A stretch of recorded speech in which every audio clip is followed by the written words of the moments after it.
Welcome to the kitchen table, where the jankiest Magic the Gathering decks battle it out for glory, but most of all for your viewing pleasure. And to make it even extra fun, we have a little leaderboard, where the winner will win a Modern Horizons 2 Collector Booster, thanks to our partner cardmarket. To participate in this leaderboard, there's only one thing you need to do, and that is predict the winner of the next match and leave it in the comments below.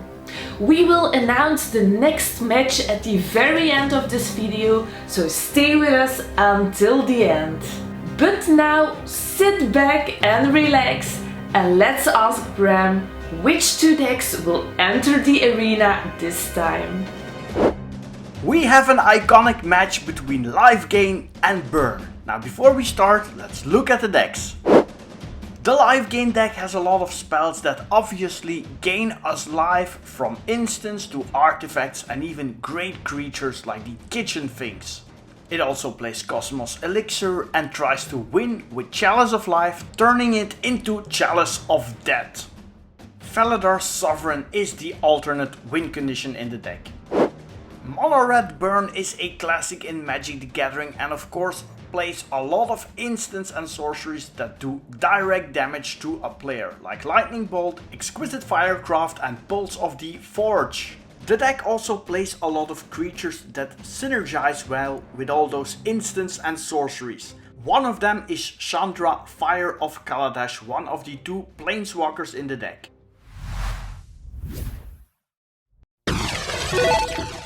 Fight!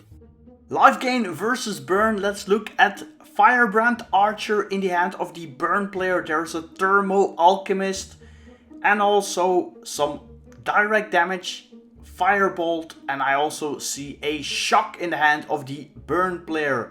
Now let's see what the LIFEGAIN player has in store for us. There's a Revitalize. That's a good LIFEGAIN spell that draws us a card. We also see a Respite, great against creature decks. Kitchen Finks is also a great card in the Burn deck. And I also see a Cosmos Elixir. I am very anxious to get started. And we're getting started with the Burn player. He will start the Burn with a Sun-Scorched Desert. Now back to the LIFEGAIN player. She's sorting her cards and starts with a basic Plains. Back to the Burn player now. 2 mana and there are 2 options. It's a Archer or a Alchemist. It's going to be the Thermo Alchemist, a 0/3 defender that can ping and untap whenever an instant or sorcery is played. So back to the LIFEGAIN player. Meanwhile, another land. She starts out peacefully and I think she's going to pass the turn to the Burn player. Back to Mr. Burns. And he follows up with a Firebrand Archer. Whenever you cast a non-creature spell, the Archer deals 1 damage. Revitalize from the LIFEGAIN player. Going up to 22, she draws an extra card. And another card in the draw step, in the draw phase, plays another land. And I think we're going to see a Oof enter the battlefield. Here is Kitchen Finks, 3/2, and we gain 2 life.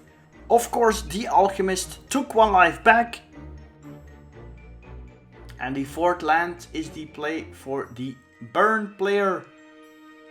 Now let's see what the options are. Burn player is doing some math. He's pinging the LIFEGAIN player. And then he's playing Shock on the Kitchen Finks. So that means the Kitchen Finks, they die. But with their Persist, they are now going to come back with a -1 counter on it. And now 2 life is gained. 1 life is lost due to the Alchemist. And then 1 more damage from the Firebolt. Also 1 damage from the Archer. Kitchen Finks dies and is not coming back, and now an attack from the archer. That was a lot of work to get rid of those pesky Kitchen Finks. Burn player only has 2 cards left, but I think he's setting up to protect his Planeswalker that he has in his hand. Now back to the live game player, still a lot of options, 7 cards in hand, no 4th land though. And there are a lot of cards that cost 4 mana. I can see a Well of Lost Dreams. I can see a Cosmos Elixir. So with 3 mana, I think we're going to play Elixir of Immortality. You can sacrifice it and then you gain 5 life. And 1 more damage from the burn player. He's ahead on life. That's a bit strange. Draws another land. Here is Shivan Gorge. Plays Yaya, but wait, says the live game player. Soars to Plowshares in response. So the archer doesn't trigger. And Jaya Ballard enters the battlefield. With 5 loyalty, she's going up to 6. We're going to discard this desert and draw another land. So now we head back to the land of the live game, hoping for a 4th land. It's not a 4th land, it's a Doomscar.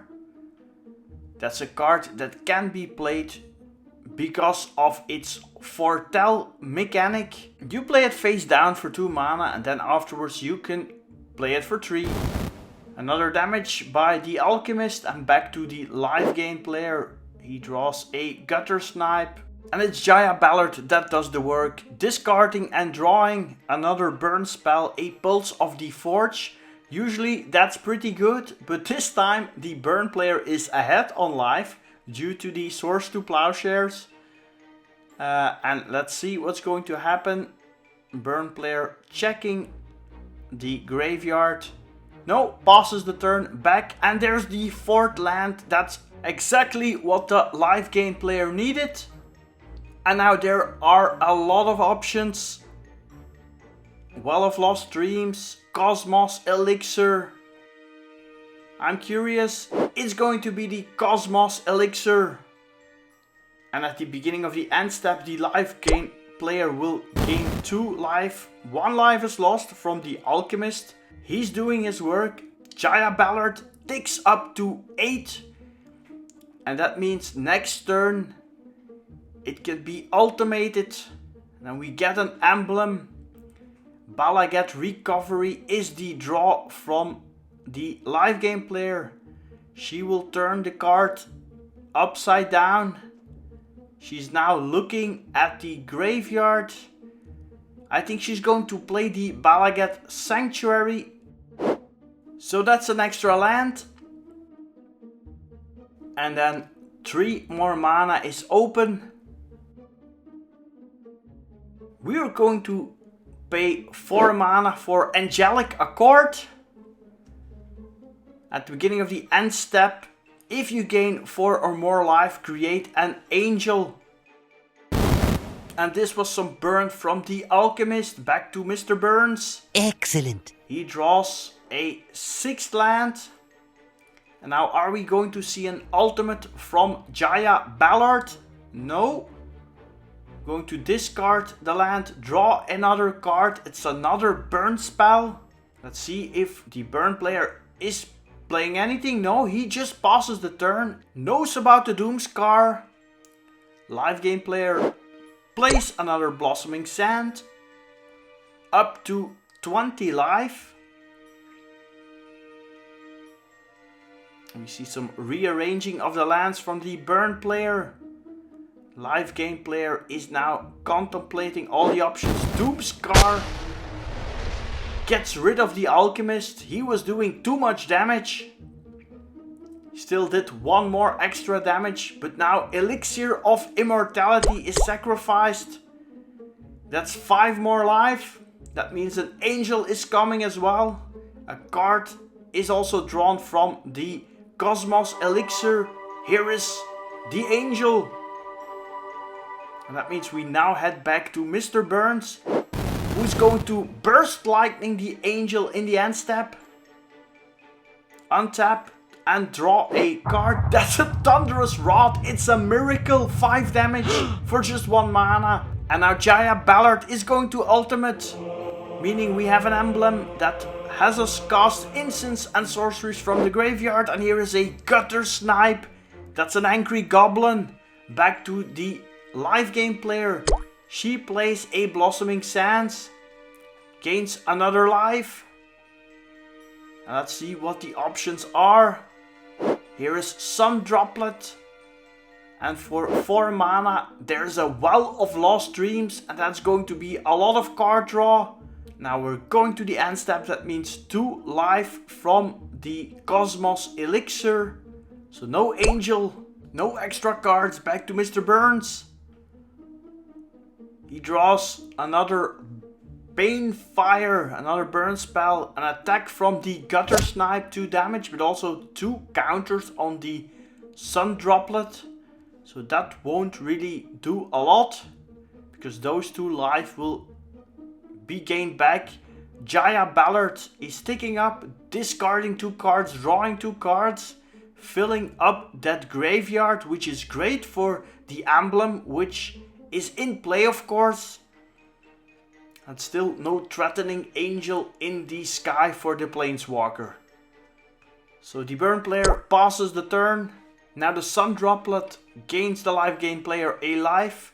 And she can now play 1 mana for the Well of Lost Dreams to draw an additional card in the upkeep. Another land is going to be played. The live game player is still keeping it peaceful. But there are angels coming. The peace will turn into war soon. Because for 2 mana you can play Blessed Alliance, gaining 4 life, going to 25. And now 4 mana is open for the Well of Lost Dreams. That means 4 cards are drawn. And we're also going to see an angel. So really nice. There's the angel. We draw an extra card from the elixir.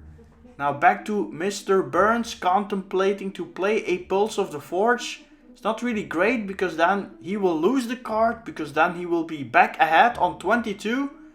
Pretty weird situation. Shivan Gorge is activated, not sure if that's great. This was still at the end step. The draw. Firebrand Archer, and Mr. Burns is going to deploy some more troops. Here is Firebrand Archer number 2. So this means 3 additional damage for any instant or sorcery that is cast. It's getting hot in the oven. 1 card discarded, 1 card drawn, and here's another Gutter Snipe. It's a different image this time, but it's the same card. Burn player mixing it up with the Arc, playing it casual, playing it flavorful.